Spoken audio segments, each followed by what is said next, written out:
السلام علیکم ورحمۃ اللہ وبرکاتہ۔ آپ صلی اللہ علیہ وآلہ وسلم کی سیرت پہ میرے لیکچر چل رہے ہیں، تو آج ہم بات کریں گے آپ صلی اللہ علیہ وآلہ وسلم طائف میں حضرت ختیجہ اور ابو طالب کی وفات کے بعد آپ صلی اللہ علیہ وآلہ وسلم نے طائف جانے کا ارادہ کیا اور کہ ممکن ہے کہ وہاں کے لوگ آپ صلی اللہ علیہ وآلہ وسلم کی دعوت قبول کر لیں یا آپ کو پناہ دیں اور آپ کی مدد کریں۔ چنانچہ آپ طائف کے لیے پیدل چل کھڑے ہوئے۔ آپ کے ساتھ آپ کے آزاد کردہ غلام حضرت زید بن حارثہ تھے۔ راستے میں جس کسی قبیلے سے گزر ہوتا اسے اسلام کی دعوت دیتے۔ یوں طائف پہنچے اور قبیلہ ثقیف کے 3 سرداروں کو جو آپس میں بھائی تھے انہیں اسلام کی دعوت دی اور تبلیغ اسلام پر مدد چاہی، مگر انہوں نے منظور نہ کیا، بہت برا جواب دیا۔ آپ نے انہیں چھوڑ کر دوسرے لوگوں سے ملاقات کی، انہیں اسلام کی دعوت دی اور مدد کی دعوت دی۔ اس مقصد کے لیے ایک سردار کے پاس تشریف لے گئے اور ہر ایک سے گفتگو کی اور اس کام میں 10 دن گزر گئے، لیکن کسی نے آپ کی بات نہ مانی، بلکہ یہ کہا کہ ہمارے شہر سے نکل جاؤ اور ہمارے بچوں اوباشوں اور غلاموں کو شے دی۔ چنانچہ جب آپ صلی اللہ علیہ وسلم نے واپسی کا ارادہ فرمایا تو انہوں نے آپ کے دونوں جانب لائن لگا کر آپ کو گالیاں دینا شروع کر دی، بدزبانیاں کرنا شروع کر دی، پھر آپ پہ پتھر برسانے شروع کر دیے، جس سے آپ صلی اللہ علیہ وسلم کی ایڑیاں اور پاؤں زخمی ہو گئے، جوتے خون سے تر ہو گئے۔ حضرت زید بن حارثہ رضی اللہ تعالیٰ عنہ جو آپ کو بچا رہے تھے، ان کے سر پہ بھی کئی زخم آئے، تو آپ نے عتبہ اور شیبہ، یہ ربیعہ کے بیٹے تھے، ان کے باغ میں پناہ لی۔ یہ باغ طائف سے 3 میل کے فاصلے پر واقع ہے۔ جب آپ اس باغ میں داخل ہوئے تو بھیڑ واپس چلے گی۔ تو ایک دفعہ حضرت عائشہ نے آپ صلی اللہ علیہ وسلم سے پوچھا تھا، حدیث کا مفہوم ہے کہ اللہ کے نبی، آپ کی زندگی میں آپ کے لیے سب سے تکلیف دہ دن کون سا تھا؟ تو تب آپ صلی اللہ علیہ وسلم نے فرمایا تھا وہ طائف کا دن، کہ جس میں یہ 3 میل دیکھیں، اس میں کچھ اور روایات میں بھی آتا ہے کہ آپ صلی اللہ علیہ وسلم نے 3 میل بھاگتے رہے اور لوگ انہیں پتھروں سے مارتے رہے، انہیں گالیاں دیتے رہے، اور یہ کہہ دینا بڑا آسان ہے، مگر پریکٹیکلی ایک لمحے کو ذرا ہم سوچ کے دیکھیں کہ ایک بندہ حق بات کہہ رہا ہے، وہ اللہ کا نبی ہے، اسے بھی پتا ہے وہ اللہ کا نبی ہے، اللہ کی مدد بھی آ سکتی ہے، اور اس کے ساتھ اتنی بدسلوکی کی جائے۔ آپ صلی اللہ علیہ وسلم باغ کے اندر ایک دیوار سے ٹیک لگا کر انگور کی ایک بیل کے سائے میں بیٹھ کے جو کچھ آپ کے ساتھ پیش آیا تھا اس پہ آپ کو بہت زیادہ تکلیف تھی، اور اس وقت آپ نے ایک دعا جو ہے وہ پڑھی۔ وہ یہ دعا ہے، آج بھی اگر ہم پریشان ہوں یا دل ہمارا بہت غمگین ہو تو ہم کو بھی یہ دعا پڑھنی چاہیے۔ اس کا ترجمہ تھا کہ اللہ، میں تجھ سے اپنی کمزوری و بے بسی اور لوگوں کے نزدیک اپنی بے قدری کا شکوہ کرتا ہوں، یا ارحم الراحمین، تو کمزوروں کا رب ہے اور تو ہی میرا بھی رب ہے۔ تو مجھے کس کے حوالے کر رہا ہے؟ کیا کسی بیگانے کے جو میرے ساتھ تندی سے پیش آئے، یا کسی دشمن کے جس کو تو نے میرے معاملے کا مالک بنا دیا ہے؟ اگر مجھ پر تیرا غضب نہیں ہے تو کوئی پرواہ نہیں، لیکن تیری عافیت میرے لیے زیادہ کشادہ ہے۔ میں تیرے چہرے کے اس نور کی پناہ چاہتا ہوں جس سے تاریخیاں روشن ہو گئی اور جس پر دنیا اور آخرت کے معاملات درست ہوئے، کہ تو مجھ پر اپنا غضب نازل کرے یا تیرا عطاب مجھ پر وارد ہو۔ تیری رضا مطلوب ہے، یہاں تک کہ تو خوش ہو جائے، اور تیرے بغیر کوئی زور اور طاقت نہیں۔ ادھر آپ کو ربیعہ کے بیٹوں نے اس حالت میں دیکھا تو ان دونوں کو ترس آ گیا، اور اپنے ایک عیسائی غلام عداس کے ہاتھ انگور کا خوشہ بھیج دیا۔ آپ صلی اللہ علیہ وسلم نے بسم اللہ کہہ کر ہاتھ بڑھایا اور کھایا۔ اس پر عداس نے کہا، اس علاقے کے لوگ تو یہ کلمہ نہیں بولتے۔ آپ صلی اللہ علیہ وسلم نے فرمایا، تم کس علاقے سے ہو؟ تمہارا دین کیا ہے؟ عداس نے کہا، میں نصرانی ہوں اور نینوا کا باشندہ ہوں۔ آپ صلی اللہ علیہ وسلم نے فرمایا، مرد سواحل یونس بن متی کی بستی کے؟ اس نے کہا، آپ کو کیا معلوم یونس بن متی کون تھے؟ آپ صلی اللہ علیہ وسلم نے فرمایا، وہ میرے بھائی ہیں، وہ بھی نبی تھے اور میں بھی نبی ہوں، اور قرآن مجید سے اس پر یونس بن متی کا واقعہ تلاوت فرمایا۔ کہا جاتا ہے کہ اسے سن کر عداس مسلمان ہو گیا۔ اس کے بعد آپ صلی اللہ علیہ وسلم باغ سے نکلے اور مکہ کی راہ پر آگے بڑھے۔ آپ بہت زیادہ، آپ کا دل غمگین تھا، تو آپ کے اوپر ایک سایہ، بادل نے سایہ کیا ہوا تھا جس میں حضرت جبرائیل علیہ السلام تھے، ان کے ساتھ پہاڑوں کا فرشتہ تھا۔ آپ صلی اللہ علیہ وسلم نے سر اٹھایا تو حضرت جبرائیل نے آپ کو پکارا اور عرض کیا، اللہ نے آپ کے پاس پہاڑوں کا فرشتہ بھیجا ہے۔ آپ اس سے جو حکم چاہیں کریں۔ اس کے بعد پہاڑوں کے فرشتے نے سلام کیا اور کہا، اے محمد صلی اللہ علیہ وسلم، بات یہی ہے، اب آپ جو چاہیں، اگر چاہیں تو میں انہی دو پہاڑوں کے درمیان پیس دوں طائف کے لوگوں کو۔ تو آپ صلی اللہ علیہ وسلم نے فرمایا کہ نہیں، مجھے امید ہے کہ اللہ تعالیٰ ان کی پشت میں سے ایسی نسلیں پیدا کرے گا جو صرف ایک اللہ کی عبادت کریں گے اور اس کے ساتھ کسی کو شریک نہیں ٹھہرائیں گے۔ اب دیکھ لیں اللہ نے آپ صلی اللہ علیہ وسلم کی کیسے مدد کی، لیکن دیکھ لیں آپ صلی اللہ علیہ وسلم کے ساتھ اتنا برا سلوک ہوا، اس کے باوجود بھی آپ صلی اللہ علیہ وسلم نے انہیں معاف کر دیا۔ یہ مدد آئی تو آپ صلی اللہ علیہ وسلم کہ جو دل بہت غمگین تھا اس کو کچھ تسلی ہوئی۔ آپ صلی اللہ علیہ وسلم نے مکہ کے راستے میں مزید پیش رفت فرمائی اور نخلا جا پہنچے اور وہیں چند دن قیام کیا۔ اس دوران آپ صلی اللہ علیہ وسلم اللہ نے آپ کے پاس جنوں کی ایک جماعت بھیجی۔ اس وقت اب آپ اپنے ساتھیوں کو فجر کی نماز پڑھا رہے تھے۔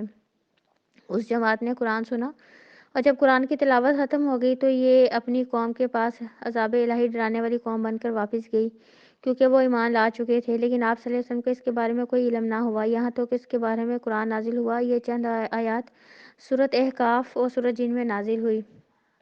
چند روز بعد آپ صلی اللہ علیہ وسلم نخلا سے نکل کر مکہ روانہ ہوئے اور آپ کو اللہ کی طرف سے کشادگی اور فراخی کی امید تھی اور قریش کی طرف سے شر و گرفت کا اندیشہ تھا، اس لیے آپ نے احتیاط پسند کی اور آپ مکہ پہنچ کے ہرا میں ٹھہر گئے اور اخنس بن شریک کے پاس ایک آدمی بھیجا کہ وہ آپ کو پناہ دے، مگر اس نے معذرت کر لی کہ وہ حلیف ہے، حلیف پناہ نہیں دے سکتا۔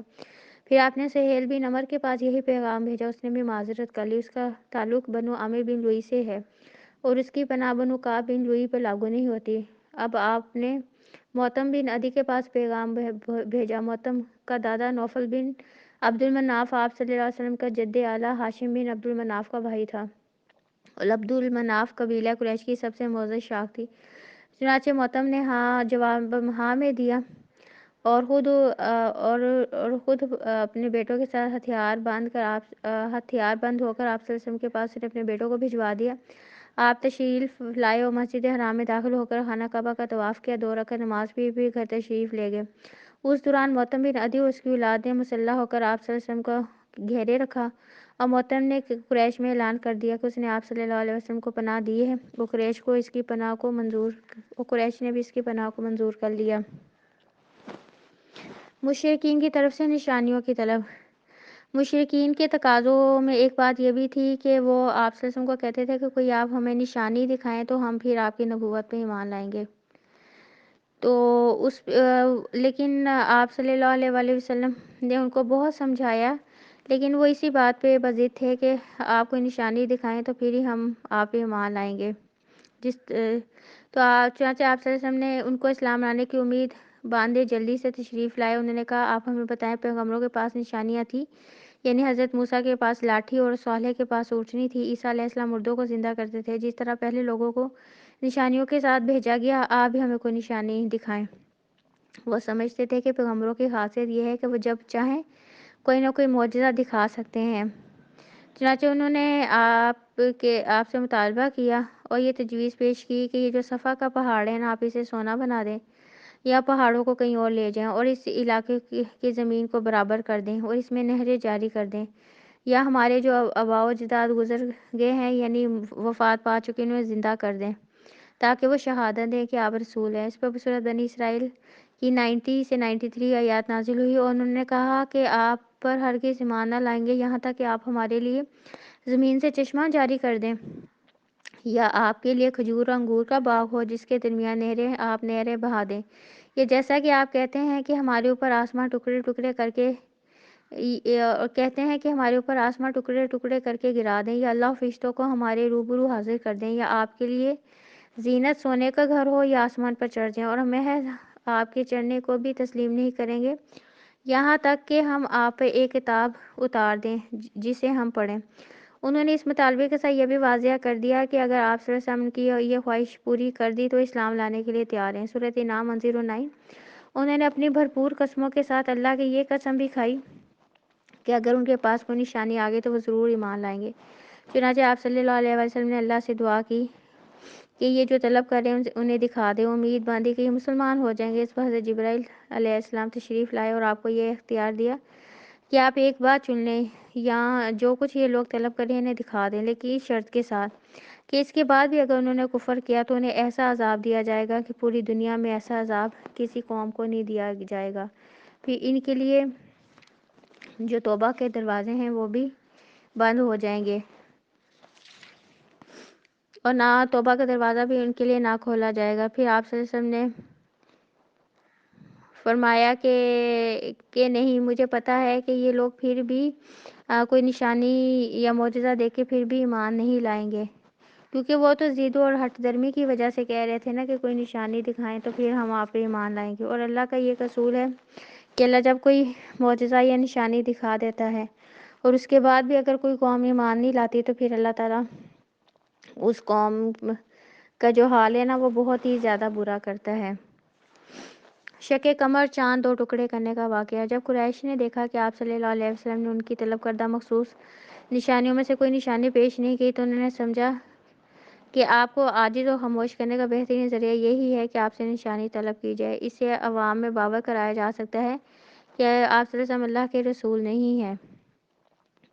انہوں نے کہا آپ کوئی تو نشانی دکھائیں نا جس سے ہم جان سکیں کہ آپ اللہ کے رسول ہیں۔ اس پر آپ صلی اللہ علیہ وسلم نے اپنے رب سے سوال کیا کہ انہیں کوئی بھی نشانی دکھا دیں۔ چنانچہ اللہ نے یہ نشانی دکھائی کہ چاند پھٹ کر دو ٹکڑے ہو گیا، ایک ٹکڑا جبل ابو قبیس کے اوپر اور اس سے نیچے، یہاں تک کہ لوگوں نے ہیرا پہاڑ کو دونوں ٹکڑوں کے درمیان دیکھا۔ آپ صلی اللہ علیہ وسلم نے فرمایا گواہ رہو، قریشی نے یہ نشانی کھلم کھلا واضح طور پر طویل دورانیے تک کے لیے دیکھی، چنانچہ ان کے ہاتھوں کے طوطے اڑ گئے، وہ پریشان ہو گئے لیکن ایمان نہیں لائے۔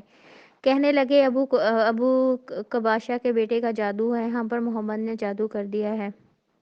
ایک آدمی نے کہا اگر اس نے تم پہ جادو کر دیا ہے تو سارے لوگوں پر نہیں کر سکتا، مسافروں کا انتظار کرو۔ مسافر آئے، ان سے پوچھا گیا کہ انہوں نے کہا ہاں ہم نے بھی دیکھا، لیکن قریش اپنے کفر پر اڑے ہوئے تھے اور اپنی خواہشات کی پیروی کر رہے تھے، اور غالباً شق قمر کا یہ واقعہ اس سے بڑے اور اہم واقعے معراج کے واقعے کی تمہید تھا، کیونکہ یوں کھلی آنکھوں چاند کو پھٹے دیکھ لینے سے اسراء اور معراج کا امکان بھی عام ذہن کے لیے قابل قبول ہو سکتا ہے۔ اس کے بعد پھر معراج کا واقعہ۔ اسراء سے مراد راتوں رات نبی صلی اللہ علیہ وسلم کا مکہ سے بیت المقدس میں تشریف لے جانا، اور معراج سے مراد عالم بالا میں تشریف لے جانا۔ یہ واقعہ جسم اور روح سمیت پیش آیا تھا۔ اسراء کا ذکر قرآن مجید میں ہے۔ سورۃ بنی اسرائیل کی آیت نمبر 1 ہے، پاک ہے وہ ذات جس نے اپنے بندے کو راتوں رات مسجد الحرام سے مسجد اقصیٰ تک کی سیر کرائی، جس کے گرد ہم نے برکت دے رکھی ہے تاکہ ہم اسے اپنی نشانیاں دکھائیں، بے شک وہ سننے والا دیکھنے والا ہے۔ معراج کے بارے میں کہا جاتا ہے کہ سورۃ نجم کی 7ویں آیت سے لے کر 18ویں آیت تک اس کا ذکر کیا گیا ہے۔ اسراء اور معراج کے واقعے میں بھی اختلاف ہے، چنانچہ ایک قول میں یہ ہے کہ جس سال آپ صلی اللہ علیہ وسلم کی بعثت ہوئی اسی سال یہ واقعہ پیش آیا۔ ایک قول یہ ہے کہ 5 نبوت میں، ایک قول یہ ہے 27 رجب سن 10 نبوت میں، ایک قول یہ ہے 17 رمضان سن 12 نبوت میں، اور ایک قول یہ ہے کہ محرم، اور ایک قول یہ ہے کہ 17 ربیع الاول 13 نبوت میں۔ یعنی کہ اس کی یہ معراج کا واقعہ کس مہینے یا کس تاریخ کو پیش آیا، اس کے بارے میں کوئی واضح روایات نہیں ملتی۔ حضرت جبرائیل علیہ السلام براق لے کر تشریف لائے۔ یہ گدھے سے بڑا خچر اور خچر سے چھوٹا ایک جانور ہے جو اپنا کھور اپنی نگاہ کے آخری مقام پر رکھتا ہے۔ اس وقت آپ صلی اللہ علیہ وسلم مسجد الحرام میں تھے۔ آپ اس جانور پر سوار ہو کے حضرت جبرائیل کے ساتھ بیت المقدس تشریف لے گئے۔ وہاں جس حلقے میں انبیاء اپنی سواریاں باندھتے تھے اس میں براق کو باندھ دیا، پھر مسجد اقصیٰ میں داخل ہوئے، 2 رکعت نماز پڑھی اور اس میں انبیاء کی امامت فرمائی۔ پھر حضرت جبرائیل علیہ السلام آپ کے پاس 3 برتن لائے، ایک میں شراب، ایک میں دودھ اور تیسرے میں شہد تھا۔ آپ نے دودھ پسند فرمایا۔ حضرت جبرائیل علیہ السلام نے کہا آپ نے فطرت پائی اور آپ کو ہدایت نصیب ہوئی اور آپ کی امت کو بھی۔ اگر آپ شراب پسند فرماتے تو آپ کی امت گمراہ ہو جاتی۔ اس کے بعد آپ صلی اللہ علیہ وسلم کو بیت المقدس سے آسمانی دنیا تک لے جایا گیا۔ حضرت جبرائیل علیہ السلام نے دروازہ کھلوایا، آپ کے لیے دروازہ کھولا گیا۔ آپ نے وہاں انسانوں کے باپ حضرت آدم علیہ السلام کو دیکھا، انہیں سلام کیا۔ پھر آپ کو دوسرے آسمان پہ لے جایا گیا تو وہاں آپ کی ملاقات حضرت یحییٰ بن زکریا اور حضرت عیسیٰ بن مریم علیہ السلام کو سے ہوئی۔ پھر تیسرے آسمان پہ آپ کو لے جایا گیا، وہاں آپ کی ملاقات حضرت یوسف سے ہوئی۔ پھر چوتھے پہ لے جایا گیا، وہاں آپ کی ملاقات حضرت ادریس علیہ السلام سے ہوئی۔ پھر پانچویں پہ لے جایا گیا، وہاں آپ کی ملاقات حضرت ہارون علیہ السلام سے ہوئی۔ پھر چھٹے آسمان پہ لے جایا گیا، وہاں آپ کی ملاقات حضرت موسیٰ بن عمران علیہ السلام سے ہوئی۔ اس کے بعد آپ صلی اللہ علیہ وسلم کو ساتویں آسمان پر لے جایا گیا، وہاں آپ کی ملاقات حضرت ابراہیم سے ہوئی۔ آپ نے انہیں سلام کیا، انہوں نے جواب دیا مرحبا، اور آپ کی نبوت کا اقرار کیا۔ وہ اپنی پشت بیت المعمور سے لگائے ہوئے تھے، جس میں روزانہ 70,000 فرشتے داخل ہوتے ہیں اور دوبارہ ان کے پلٹنے کی باری نہیں آتی۔ یہ بیت المعمور فرشتوں کا ہے خانہ کعبہ، جس طرح ہمارا خانہ کعبہ ہے نا، سیم اسی خانہ کعبہ کے اوپر 7 آسمانوں کے اوپر بیت المعمور فرشتوں کا خانہ کعبہ ہے۔ اور حدیث کے مطابق جب سے دنیا بنی ہے وہ بنا ہوا ہے اور قیامت تک بنا رہے گا۔ ہر روز اس کے اندر 70,000 فرشتے جاتے ہیں، اور جو فرشتہ ایک دفعہ اس کے اندر سے ہو آتا ہے قیامت تک اس کی دوبارہ باری نہیں آئے گی۔ اب آپ اسے دیکھیں اللہ کے لشکر کتنے زیادہ ہیں، ہم اندازہ ہی نہیں کر سکتے۔ پھر آپ کو سدرۃ المنتہا تک لے جایا گیا، اس کے پتے ہاتھی کے کان جیسے تھے اور پھل بڑے بڑے تھے، اس پر سونے کے پتنگے چھائے ہوئے تھے، اور اللہ کے حکم میں سے جو کچھ چھانا تھا چھا گیا، اس سے وہ سدرہ بیری کا درخت تبدیل ہو کر اتنا خوبصورت ہو گیا کہ اللہ کی کوئی مخلوق اس کا حسن بیان کرنے کی تاب نہیں رکھتی۔ پھر آپ کو اللہ تعالیٰ کے حضور کے سامنے لے جایا گیا، آپ اس کے اتنے قریب ہوئے کہ 2 کمانوں کے برابر یا اس سے بھی کم فاصلہ رہ گیا۔ اس وقت اللہ نے اپنے بندے پر وحی فرمائی، جو کچھ وحی فرمائی، اور آپ کی امت پہ دن رات میں 50 وقت کی نمازیں فرض کی۔ پھر حضرت موسیٰ کے پاس سے آپ گزرے، انہوں نے پوچھا کہ آپ کے رب نے آپ کو کیا حکم دیا؟ آپ نے فرمایا 50 نمازوں کا۔ انہوں نے کہا آپ کی امت اس کی طاقت ہی نہیں رکھتی، اپنے رب کے پاس واپس جائیے اور اس میں کمی کروائیے۔ تو آپ نے حضرت جبرائیل کی طرف دیکھا، انہوں نے اشارہ کیا ہاں اگر آپ چاہیں، چنانچہ آپ واپس ہوئے، اللہ نے 10 نمازیں کم کر دی۔ پھر حضرت موسیٰ کے پاس سے گزرے، پھر حضرت موسیٰ نے وہی بات کہی، پھر آپ اللہ کے پاس گئے۔ اس طرح کرتے کرتے 10 نمازیں رہ گئی، اس طرح کرتے کرتے 5 نمازیں رہ گئی۔ تو اس پہ بھی حضرت موسیٰ علیہ السلام نے ان سے کہا کہ اب دوبارہ اللہ کے پاس جائیے اور کم کروائیے، کیونکہ انہوں نے کہا تھا کہ بنی اسرائیل کو بھی اللہ نے نماز پڑھنے کا حکم دیا تھا مگر انہوں نے بھی نہیں پڑھی۔ تو آپ صلی اللہ علیہ وسلم نے پھر فرمایا اب مجھے اپنے رب سے شرم آتی ہے، میں اس پر راضی ہوں، اور سر تسلیم ہم کر لیا۔ پھر جب آپ مزید کچھ دور تشریف لے گئے تو ندا آئی کہ میں نے اپنا فریضہ نافذ کر دیا اور اپنے بندوں سے تخفیف کر دی۔ وہ 5 نمازیں ہیں اور ثواب میں 50 ہیں، میرے نزدیک بات نہیں بدلی جاتی۔ یعنی اللہ کی کتنی بڑی رحمت ہے کہ اللہ نے 50 نمازوں سے 5 نمازیں کر دی، مگر ان 5 نمازوں کا جو ثواب ہے وہ 50 نمازوں کے برابر ٹھہرا دیا۔